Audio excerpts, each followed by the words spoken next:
At the beginning of the film, Shrike's voice gives a synopsis of the disastrous 60-minute war in which the ancients wreaked destruction on the planet. Following the event, survivors united to establish mobile predator cities that now control smaller communities. The protagonist of our story is Hester Shaw, a 28-year-old lady who lives in Salzhaken, a mining town on wheels in Bavaria. The powerful predator city of London sets its eyes on Salzhaken and pursues it through the hunting grounds. Hester stands at the vanguard of the panic in Salzhaken, waiting for London to absorb her ultimate objective being Thaddeus Valentine, leader of the Guild of Historians. Salzhaken is transported into the enormous building of London in a matter of seconds. As they tour London's little museum displaying relics of outdated technology, a young apprentice historian named Tom Natsworthy meets Catherine Valentine, the daughter of Thaddeus Valentine. Tom is sent on a mission to acquire some technology by his boss, Chudley Pomeroy. They watch a short film during their tour that describes the catastrophic consequences of the 60-minute war, which was mostly brought on by a bioweapon known as Medusa.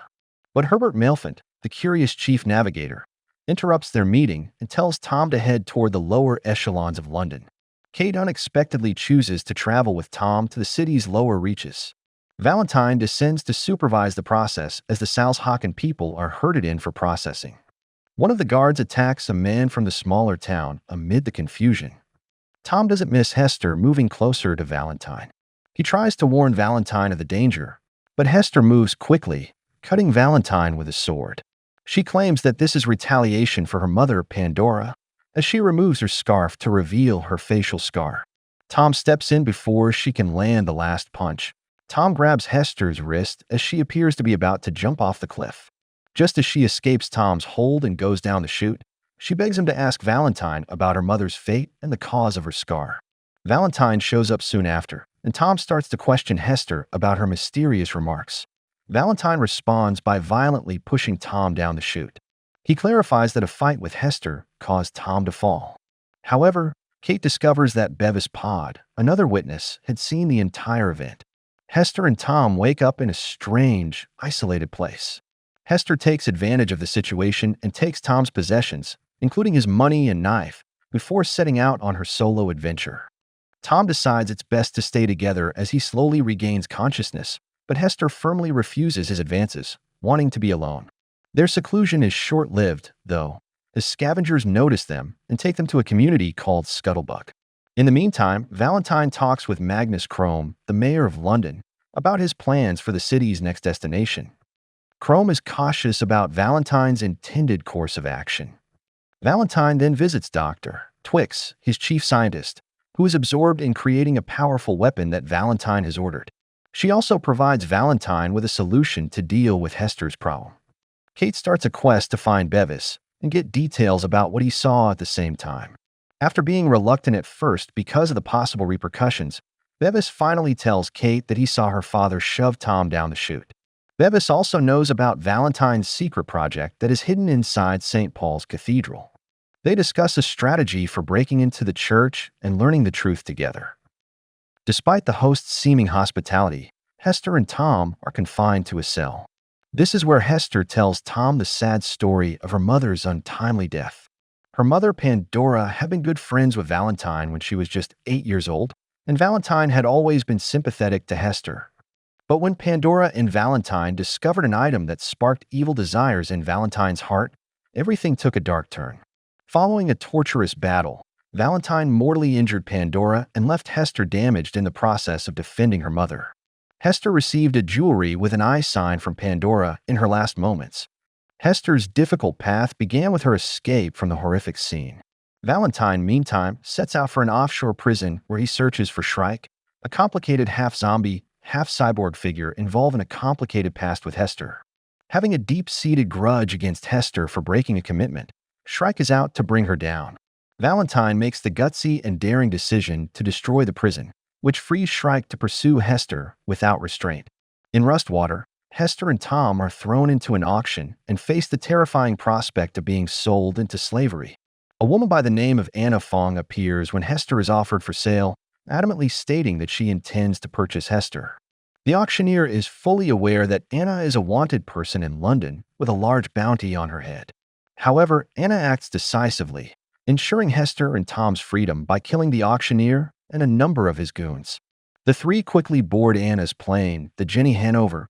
Shrike follows them after recognizing their presence.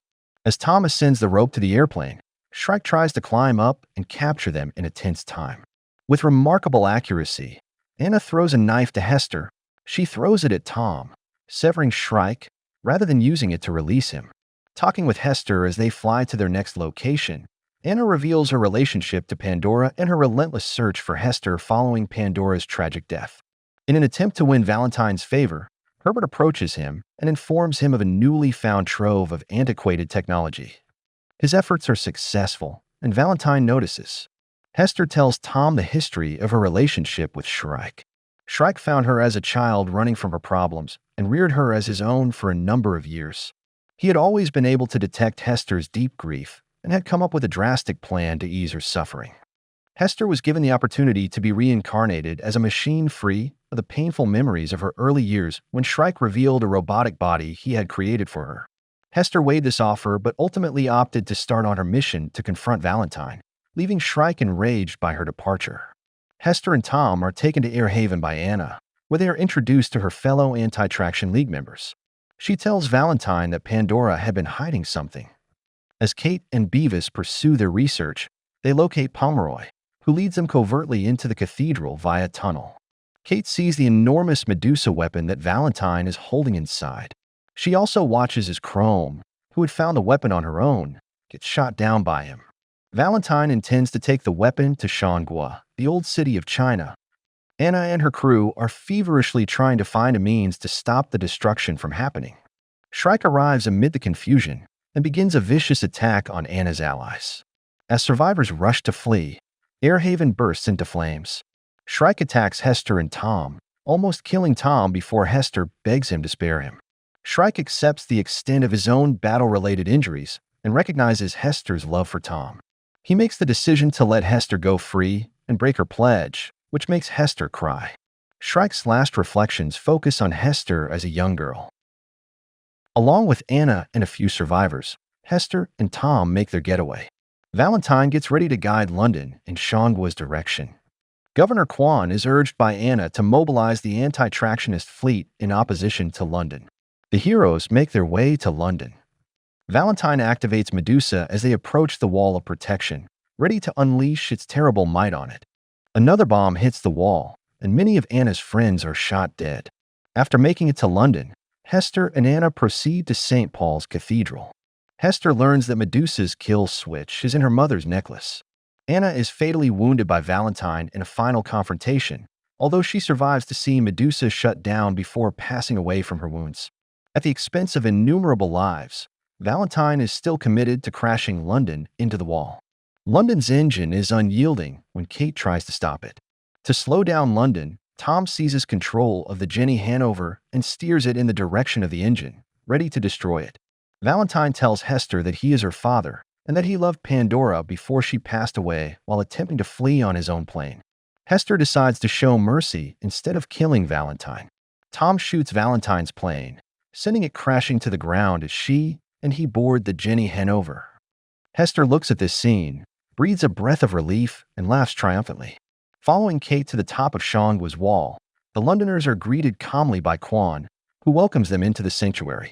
Hester and Tom hug as the sun rises, and they go out to explore the world together.